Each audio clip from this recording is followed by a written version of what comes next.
नमस्कार, आप देख रहे हैं खबर चालीसा। आपसे मुखातिब मैं हूं दीपक यादव। खबर चालीसा यानी ऐसा बुलेटिन जहां एक जगह आपको मिलती हैं दिन भर की सारी खबरें फटाफट। शुरुआत होगी कारोबार की खबरों से, फिर राजनीति। बुलेटिन के दूसरे हिस्से में होंगी राज्यों की बड़ी खबरें, स्पोर्ट्स, एंटरटेनमेंट, तड़के के साथ दुनिया जहान का हाल। तो शुरू करते हैं आज की खबर चालीसा। बाजार में जून सीरीज की शानदार शुरुआत हुई है। बेहतर ग्लोबल संकेतों के चलते आज बाजार में अच्छी खरीदारी हुई और निफ्टी ने 15,470 का नया रिकॉर्ड हाई बनाया। इसके साथ ही निफ्टी दिन के ऊपरी स्तर पर बंद होने में भी कामयाब रहा। कारोबार के अंत में निफ्टी 98 अंक की बढ़त के साथ 15,436 के स्तर पर बंद हुआ। वहीं सेंसेक्स 308 अंक की मजबूती के साथ 51,423 के स्तर पर बंद होने में कामयाब रहा। जानकारों के मुताबिक जून और जुलाई में कोविड संक्रमण के मामले घटने की संभावनाओं से निवेशकों में उत्साह लौटा है। आज के कारोबार में मेटल शेयरों में जोरदार तेजी रही। बैंक और फाइनेंशियल शेयरों का भी बाजार को सपोर्ट मिला। हालांकि फार्मा शेयरों पर दबाव दिखा। रिलायंस इंडस्ट्रीज के शेयरों में सबसे ज्यादा 6% की मजबूती आई। वहीं सन फार्मा का शेयर 4.25% कमजोर हुआ। बाजार में तेजी को सेक्टर के हिसाब से देखें तो सबसे ज्यादा 1.41% का उछाल निफ्टी के एनर्जी इंडेक्स में आया। निफ्टी के 12 सेक्टर इंडेक्स में भी 4 इंडेक्स में कमजोरी रही। सेंसेक्स के 30 शेयरों में 13 हरे निशान पर बंद हुए, जबकि 17 लाल निशान में बंद हुए। आज के टॉप गेनर्स रिलायंस इंडस्ट्रीज और M&M रहे। टॉप लूजर्स में सन फार्मा और डॉक्टर रेड्डीज शामिल रहे।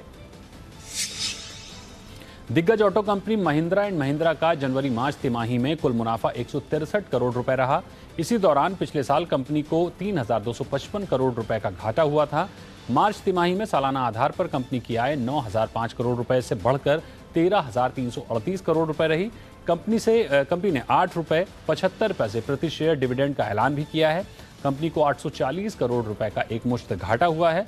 कंपनी का कामकाजी मुनाफा 1,228 करोड़ रुपए से बढ़कर 1,960 करोड़ रुपए रहा है। देश में 5G को लेकर अच्छी खबर है। DOT यानी डिपार्टमेंट ऑफ टेलीकॉम ने देश के 3 प्रमुख कंपनियों रिलायंस जियो, भारती एयरटेल और वोडाफोन आइडिया को 5G स्पेक्ट्रम आवंटित कर दिया है।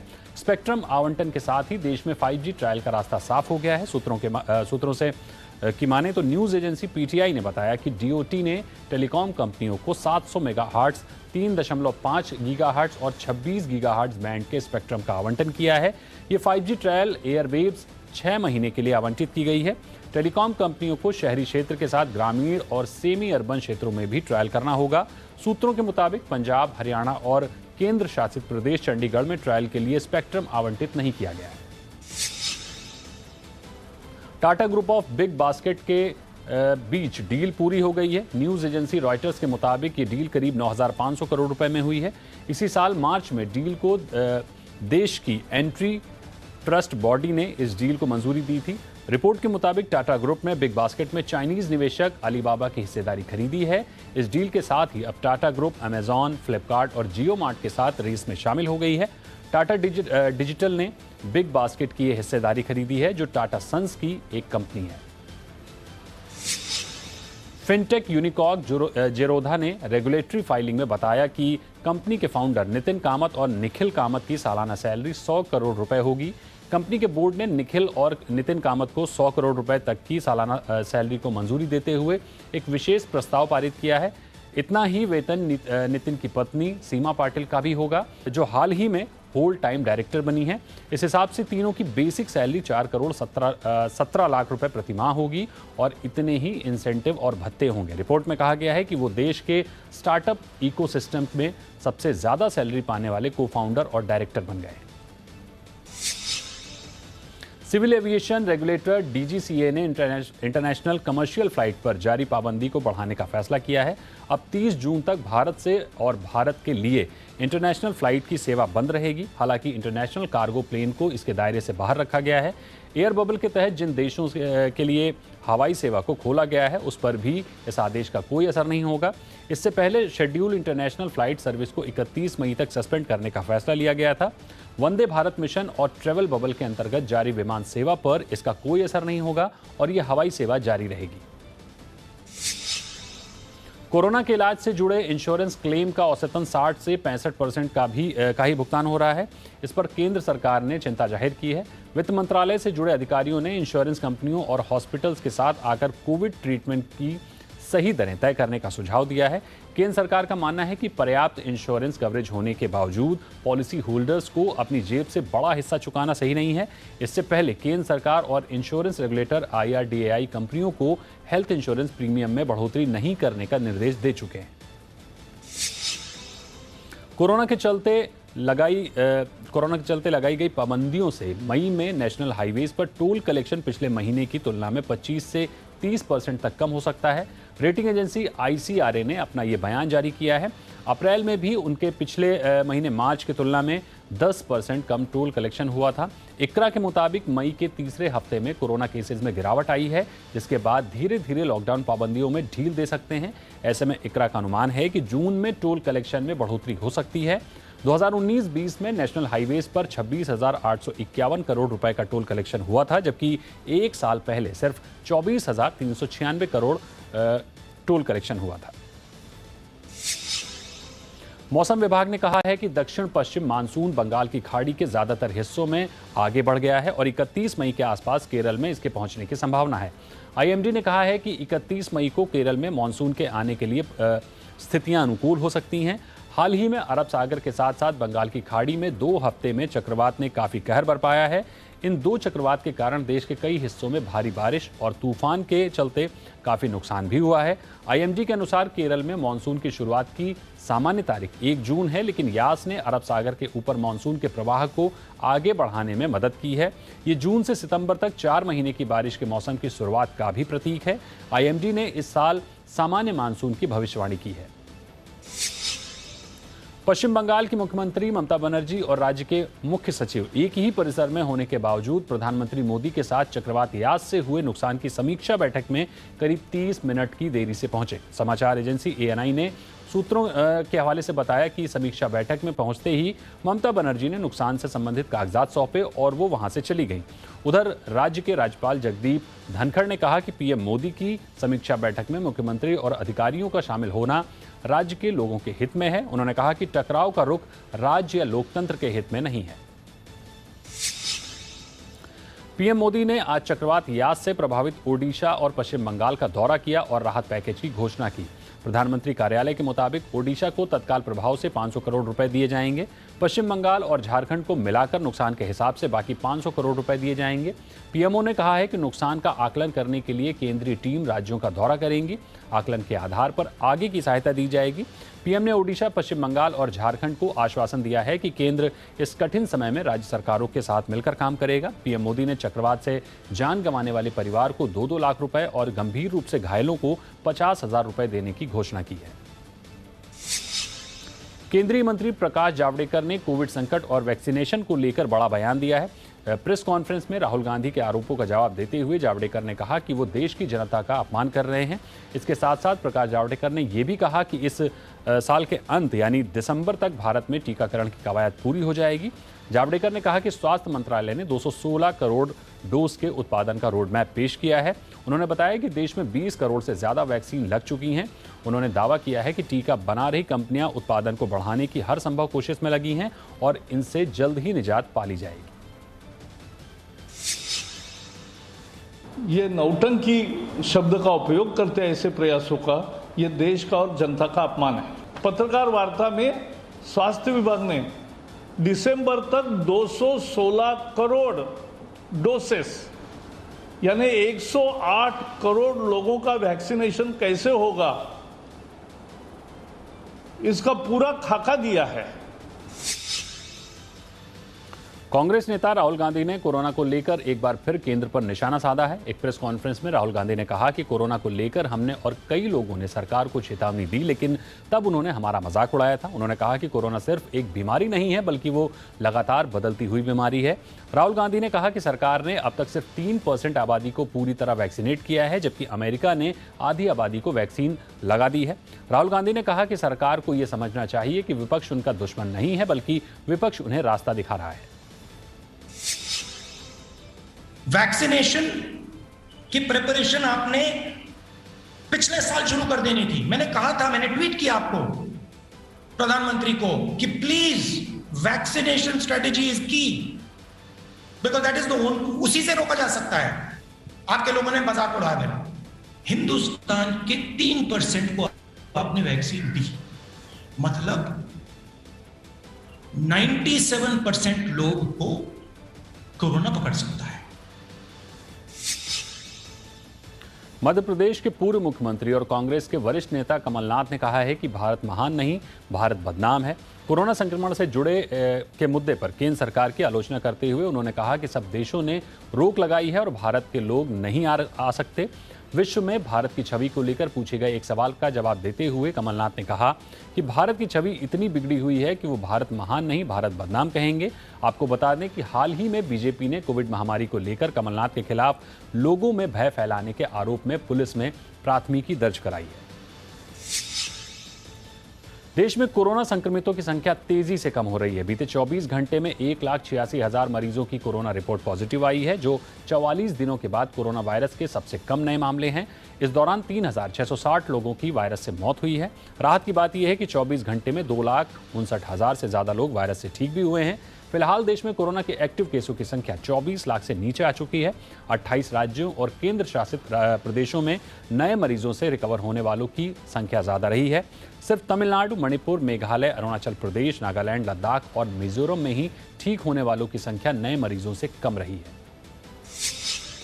उत्तर प्रदेश में कोरोना के नए मामलों में लगातार कमी आ रही है। पिछले 24 घंटे में राज्य में 2,402 नए मरीज सामने आए हैं। इस तरह 55 दिनों के बाद कोरोना के मामले 3,000 के आंकड़ों से नीचे हैं। इससे पहले 2 अप्रैल को यूपी में 2,953 मामले दर्ज किए गए थे। राज्य में पिछले 24 घंटे में 159 मरीजों की मौत हुई। इसके साथ ही इस बीमारी से जान गंवाने वालों की संख्या 20,000 से अधिक हो गई है। राज्य में कुल 16 लाख से ज्यादा लोग कोरोना संक्रमित ठीक हो चुके हैं। राजधानी दिल्ली में कोरोना के नए मामलों में कमी को देखते हुए राज्य के मुख्यमंत्री अरविंद केजरीवाल ने शहर को धीरे धीरे अनलॉक करने का ऐलान कर दिया है। सीएम केजरीवाल ने कहा कि जनता के सुझावों और विशेषज्ञों की राय के आधार पर दिल्ली में धीरे धीरे लॉकडाउन खोलने की प्रक्रिया जारी रखेंगे।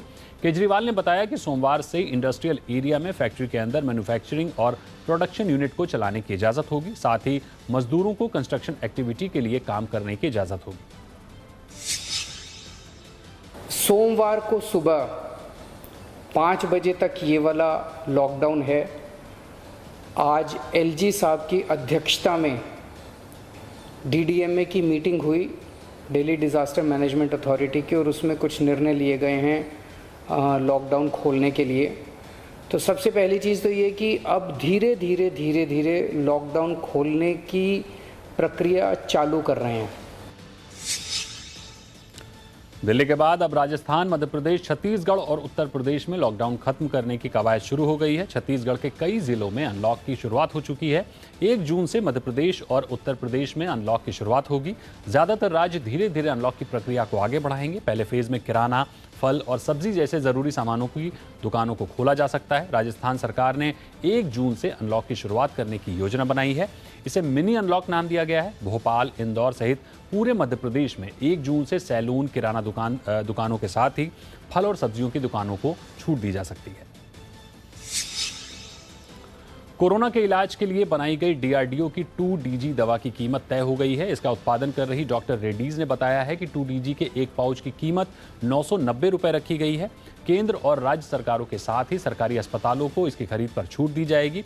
2DG दवा को defence research and development organisation ने डॉक्टर रेड्डीज की मदद से तैयार किया है। शुरुआती ट्रायल में पता चला था कि इसमें मरीज के ऑक्सीजन लेवल में भी सुधार होता है। DGCI ने मई महीने में शुरुआत में 2DG को इमरजेंसी अप्रूवल दिया था। ये दवा कोरोना मरीजों में संक्रमण की ग्रोथ रोककर उन्हें तेजी से रिकवर करने में मदद करती है। 12वीं की परीक्षा रद्द करने की मांग वाली याचिका को सुप्रीम कोर्ट ने स्थगित कर दिया है। CBSE और ICSE की 12वीं की परीक्षाओं को रद्द करने की मांग वाली याचिका पर अब सोमवार को सुनवाई होगी। याचिका में कहा गया है कि CBSE और ICSE को निर्देश दिया जाए कि वो कोरोना के मद्देनजर 12वीं का पेपर रद्द करें। याचिका में न सिर्फ परीक्षा कैंसिल करने बल्कि जल्द से जल्द नतीजे भी घोषित करने की अपील की गई है। पिटिशनर एडवोकेट ममता शर्मा का कहना है कि जब क्लास वर्चुअल है तो फिर एग्जाम ऑफलाइन क्यों होने चाहिए। उन्होंने ये भी कहा कि परीक्षा से ज्यादा बच्चों की जान की कीमत है। परीक्षा के लिए उनका जान को जोखिम में नहीं डाल सकते। कोरोना महामारी के बीच महाराष्ट्र सरकार ने 10वीं की वार्षिक बोर्ड परीक्षाओं को रद्द कर दिया है।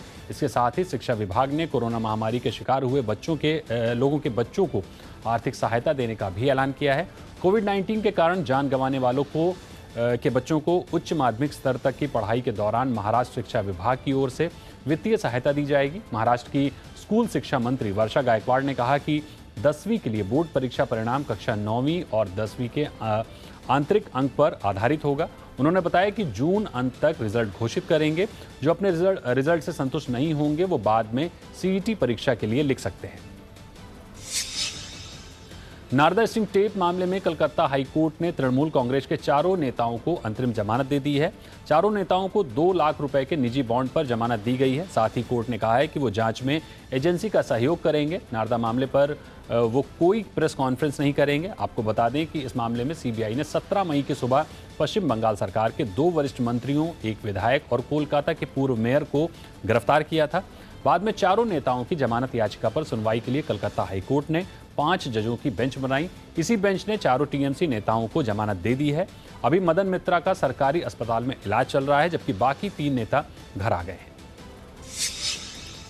कोरोना संकट से जूझ रहे लोगों को यूपी सरकार ने बड़ी राहत दी है। राज्य के मुख्यमंत्री योगी आदित्यनाथ ने राज्य में बिजली के रेट नहीं बढ़ाने का फैसला लिया है। मुख्यमंत्री ने कोरोना से बिगड़े हालातों को देखते हुए ऊर्जा विभाग के अधिकारियों को बिजली के दामों में किसी भी तरह का इजाफा नहीं करने का निर्देश दिया है। पिछले कुछ महीनों से राज्य सरकार की ओर से बिजली के दाम बढ़ने की कवायद चल रही थी। सूत्रों की माने तो राज्य में रेगुलेटरी सरचार्ज के नाम पर 10% तक बिजली के दाम बढ़ाए जाने थे। यूपी के अलीगढ़ जिले में एक बार फिर से जहरीली शराब ने कहर बरपाया है। खबरों के मुताबिक अब तक जहरीली शराब पीने से 11 लोगों की मौत हो गई है। साथ ही कई लोगों की हालत अभी गंभीर बनी हुई है। इसमें से कई लोगों की आंखों की रोशनी जाने की बात भी सामने आ रही है। इस मामले पर सीएम योगी आदित्यनाथ ने भी संज्ञान लिया और उन्होंने आरोपियों पर रासुका के तहत कार्रवाई करने के निर्देश दिए हैं। इसके साथ ही घायलों को हर संभव इलाज देने के भी निर्देश दिए गए हैं। सुशांत सिंह राजपूत ड्रग्स केस में नारकोटिक्स कंट्रोल ब्यूरो ने सिद्धार्थ पिठानी को गिरफ्तार किया है। सिद्धार्थ को हैदराबाद से गिरफ्तार कर मुंबई लाया गया। मुंबई की किला कोर्ट में उसे 1 जून तक एनसीबी की कस्टडी में भेज दिया गया है। सिद्धार्थ पिठानी को एनसीबी ने 3 बार समन भेजा था, लेकिन वो सामने नहीं आया था। उसे हैदराबाद से गिरफ्तार कर ट्रांजिट रिमांड पर मुंबई लाया गया। एनसीबी को सिद्धार्थ के घर से कई दस्तावेज और इलेक्ट्रॉनिक सबूत मिले हैं, जो ड्रग्स मामले में जांच में अहम साबित हो सकते हैं। हाल ही में Salman Khan starrer Radhe your most wanted भाई में विलेन के किरदार में दिखे रणदीप हुड्डा विवादों में हैं। बहुजन समाज पार्टी की नेता और उत्तर प्रदेश की पूर्व मुख्यमंत्री मायावती पर उन्होंने भद्दा मजाक किया है। लोगों को उनके जोक को सेक्सिस्ट और जातिवादी बताया है। इसके साथ ही उनकी गिरफ्तारी की मांग भी की जा रही है। सोशल मीडिया पर #अरेस्ट रणदीप हुड्डा ट्रेंड कर रहा है। साथ ही उनकी गिरफ्तारी की मांग भी हो रही है। रणदीप हुड्डा का एक वीडियो सोशल मीडिया पर वायरल हो रहा है, जिसमें वो एक कार्यक्रम के दौरान स्टेज पर मौजूद हैं और मायावती पर गंदी टिप्पणी करते हुए दिख रहे हैं। Baahubali fame director SS Rajamouli की नई फिल्म RRR की रिलीज डेट अनिश्चितकाल के लिए स्थगित हो सकती है। सूत्रों के मुताबिक 325 करोड़ रुपए के बजट में बनी ये फिल्म अक्टूबर में रिलीज नहीं हो पाएगी। फिल्म की शूटिंग अभी पूरी नहीं हो पाई है। अगर अक्टूबर तक कोरोना संकट दूर हो भी जाता है, तब भी राजामौली फिल्म को कंप्लीट कर समय पर रिलीज नहीं कर सकते। फिल्म का अगले साल जनवरी तक या इससे आगे भी टलना लगभग तय है। इस फिल्म में आलिया भट्ट और Ajay Devgn south Indian film industry में डेब्यू कर रहे हैं। कोरोना महामारी में ओटीटी के बिजनेस में बड़ा उछाल देखने को मिला है। सिनेमाघर बंद होने से फिल्म मेकर्स अपनी फिल्में सीधे ओटीटी पर ले जा रहे हैं। इस प्लेटफॉर्म को मिल रहे जबरदस्त रिस्पांस को देखते हुए यशराज फिल्म्स के मालिक आदित्य चोपड़ा ने अपना ओटीटी प्लेटफॉर्म लाने का फैसला लिया है। आदित्य इंडस्ट्री का सबसे बड़ा प्रोडक्शन हाउस चलाते हैं और उनके साथ ज्यादातर A-लिस्टर्स काम करते हैं। इन्हीं सब बातों को ध्यान में रखते हुए उन्होंने अपना स्ट्रीमिंग प्लेटफॉर्म लाने का डिसीजन लिया है। इसके जरिए वो फिल्मों के साथ साथ ओरिजिनल वेब कंटेंट भी दर्शकों तक पहुंचाएंगे। एक्ट्रेस से प्रोड्यूसर बनी आलिया भट्ट कोविड वैक्सीन के मिथकों को लेकर एक पॉडकास्ट सीरीज बना रही हैं। ये सीरीज 5 एपिसोड में बन रही है और इसका उद्देश्य लोगों को वैक्सीनेशन के प्रति जागरूक करना है। सीरीज का नाम आलिया ने द इंटरसेक्शन वैक्सीनेट इंडिया रखा है। एक्ट्रेस ने सोशल मीडिया पर एक वीडियो जारी कर इस बात की जानकारी दी है। उनके मुताबिक वे और उनकी टीम डॉक्टर्स से बात कर कोविड वैक्सीन को लेकर फैले झूठ दावों को पोल खोलेंगी। एक्ट्रेस ने अपने वीडियो में कहा है कि साइंस ने हमें वैक्सीन दी है और वैक्सीन ने हमें उम्मीद। सीरीज का पहला एपिसोड गुरुवार को रिलीज हो चुका है। भारत और न्यूजीलैंड के बीच 18 जून से होने वाले टेस्ट चैंपियनशिप फाइनल होने हैं। इसे लेकर इंटरनेशनल क्रिकेट काउंसिल यानी आईसीसी ने अपना फैसला सुना दिया है। आईसीसी का कहना है कि मैच ड्रॉ या टाई रहने पर इसका फैसला अलग से नहीं किया जाएगा, बल्कि दोनों टीमों को संयुक्त रूप से विजेता माना जाएगा। फाइनल साउथहैम्पटन के द एजिस बाउल मैदान पर 18 से 22 जून के बीच खेला जाएगा। आईसीसी ने इससे पहले फाइनल के लिए रिजर्व डे की भी घोषणा की थी। काउंसिल ने कहा है कि बारिश से बाधित हुए समय के लिए 23 जून को रिजर्व डे के तौर पर रखा जाएगा। इससे हम 5 दिन का खेल पूरी तरह से करवा सकेंगे। आईपीएल 2021 में दिल्ली कैपिटल्स से खेलने वाले रविचंद्रन अश्विन ने इस साल 20 सीजन ही टूर्नामेंट छोड़ दिया था। वे 26 अप्रैल को बायो बबल से बाहर निकल गए थे।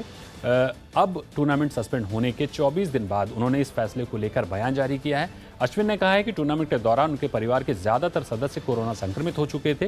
ये सोचकर उन्हें 8-9 दिन से नींद नहीं आई थी, इसलिए उन्होंने स्थिति के मुताबिक फैसला लिया। पूर्व इंग्लिश क्रिकेटर मार्क बूचर का मानना है कि इंग्लिश क्रिकेट बोर्ड को बीसीसीआई की टेस्ट रीशेड्यूल करने की बात मान लेनी चाहिए थी। इससे इंग्लिश बोर्ड को ही फायदा होता। रीशेड्यूल करने के बदले द 100 टूर्नामेंट के लिए बीसीसीआई से महेंद्र सिंह धोनी और विराट कोहली जैसे दिग्गज खिलाड़ियों की मांग कर सकते थे। बता दें कि द 100 टूर्नामेंट इंग्लिश बोर्ड का एक घरेलू टूर्नामेंट है। इसकी शुरुआत 21 जुलाई से होगी।